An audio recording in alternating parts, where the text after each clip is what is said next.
1 month ago, just about, let's say, Tarik Skubal goes from Detroit to the Dodgers, biggest story in baseball all year long. Everybody's pissed. And now Tarik Skubal is pitching tomorrow in Detroit, and I just can't wait to watch this. This is a Hold My Ball podcast. Let's talk about this and one or two other things real quick. This is a baseball podcast. Yeah. Baseball. Oh, yeah. Let's talk about baseball stuff. Let's talk about the players and the teams. This is Hold My Ball. Yeah. Baseball.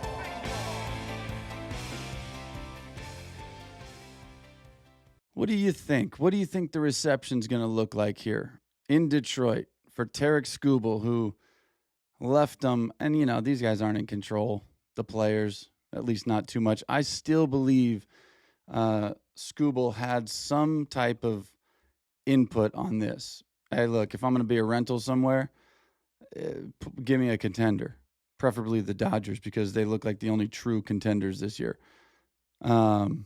And they don't even look good. I'm just saying, if you had to pick the Dodgers of the field, I don't think there's anybody in the field that is putting a compelling enough season together to say, yeah, they're going to go get them. So really, the storyline here is how will Skubal be received by the fans? I'm going to guess, I'm going to put this out there, they are going to give him a standing ovation and a thank you for everything he's done in hopes that he'll come back. He said it when he got to the Dodgers. I love that place. I would love to, be there again, basically, is what he said, which I'm fine with. I'm good with it. He said, I'm very excited to be here. I thought it was great. And a lot of people were like, he needs to shut up and stop talking about Detroit. That's crazy. How about he just says whatever he wants? We need more of that in athletes. Say what you want. I don't need some cookie cutter answer. Tell me the truth. That's what we all want. So I think the fans are going to be like, standing O, hats off to you. Thank you for everything you've done. Hopefully you're taking a 3-month vacation in LA and you'll be back next year. I don't see that happening, but who knows? And I don't know that the Dodgers are going to bring him back either. They clearly see him, I think, or at the very least, using him as a rental right now. He's thrown his last 2 outings have been as high as 2 pitch counts of the year. So the Dodgers are not, they're not saving him. They're letting him go 100-plus pitches both outings, I think, and not too deep into the game, 6 innings maybe. So it'll be interesting to see what shakes out with him in the offseason. But I'm very excited to see them, Dodgers, take the field over in Detroit with Skubal. I think that's crazy. Let's talk Lombard Jr. real quick because he's got some errors lately, and people, he came up and is like the second coming of the baseball Jesus, especially after taking up Volpe's spot. People were very happy about it. He looked really good. He's made some errors lately, and now everybody's starting to question. Here we go. Here's my take on this. When you look at his errors, they're you can almost attribute them, and a couple of them I don't think should have been errors on him. Who knows? Doesn't really matter. He's so athletic and so smooth, and the way that he fields the ball, and guys like that, they usually get in trouble because they don't pay as much attention to the details and the fundamentals of fielding a ground ball because they've never really had to.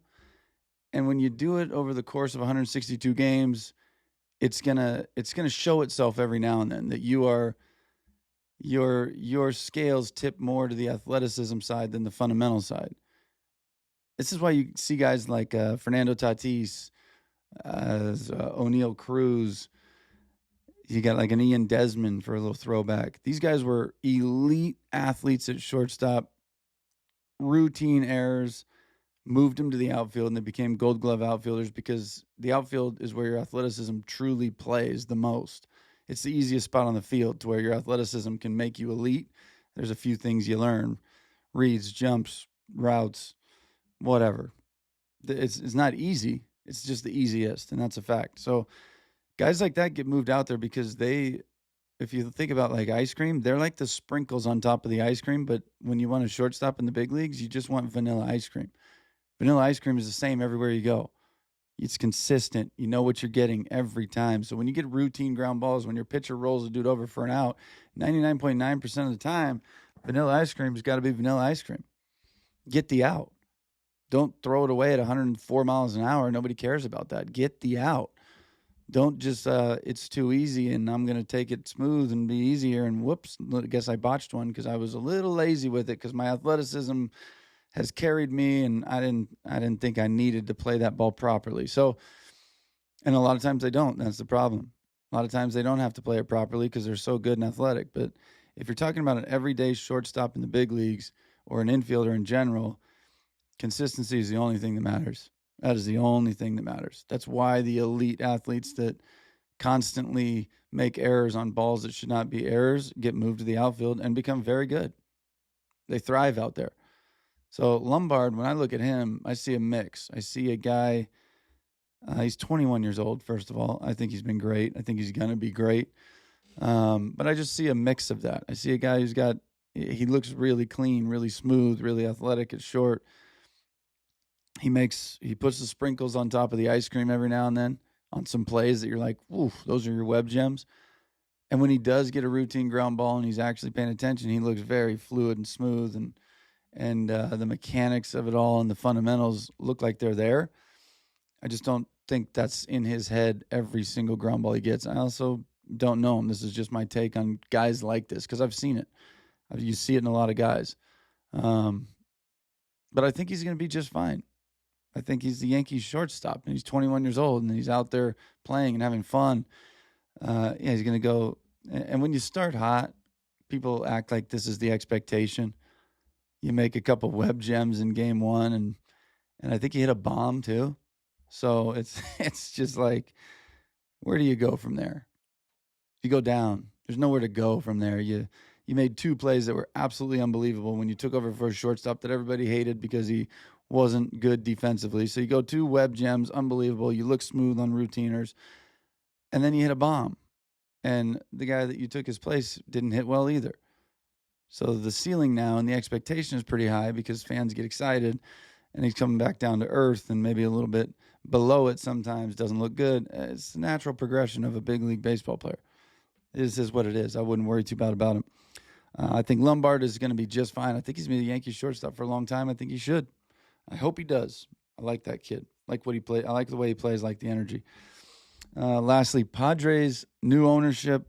They had their talk, whatever you want to call it, introduction.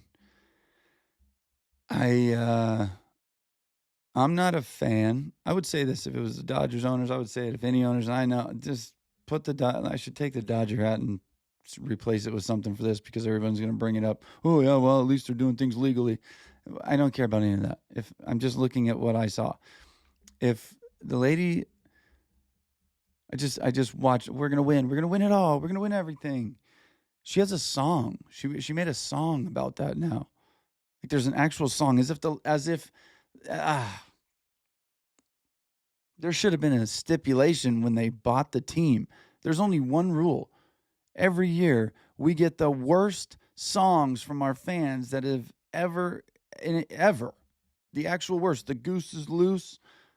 I don't even know. They're just, honestly, I look forward to them coming out every year because it's just such a brutal look for the Padres. And people are just going to take any fan, and when they don't like it, they're going to lump every fan into it. Dodgers, same thing. There's fights at the stadium. Every Dodger fan's just a gangbanger that wants to fight people. That's what people say. New Yorkers are New Yorkers. They're all the same. They're the absolute worst. I went to the New York game. They were nice. They were cool. They were fun. But everyone gets lumped together. Like my one thing, if I took over and I bought the Padres, would be my only request is that not a single fan makes a video or a song about this team ever. Please. They've all been awful. I would say that. Every one of them has been awful. Don't make any. But she gets on there and she just screams and yells and great energy. Don't get me wrong. But something about it, I just didn't love. And if it was a guy, I would feel the same way. This is not, I'm not going to, it's not a woman thing. It was just not for me. That's all. Preference. Wasn't for me. If people over there love it, great. If you want to have a song, we're going to win it all. Great. Do what you got to do. Fire the team up. I will be interested. I think what I did see, obviously, is the excitement for being the owners of the Padres. And if they're trying to get some wins, they're trying to win a World Series, I would love to see them do what it takes to do that and finish what Seidler started. I think that would be really cool. And that's all I got today. Just a couple topics on my mind. I'm looking forward to Skubal in Detroit tomorrow. What do you guys got? Skubal in Detroit, how's that going to be? Are they going to receive him with standing ovation, or are they going to boo him? Is Lombard Jr. going to be just fine? Is he going to be the Yankee shortstop for a long, long time? And are you in or out on the Padres owner's first 45 minutes on the microphone? Let me know. This is the Hold My Ball podcast. I'm your host, Jake Savicki. As always, like, share, subscribe, do all the things that don't cost you any money. That's the kind of support I love. We'll see you guys on the next episode.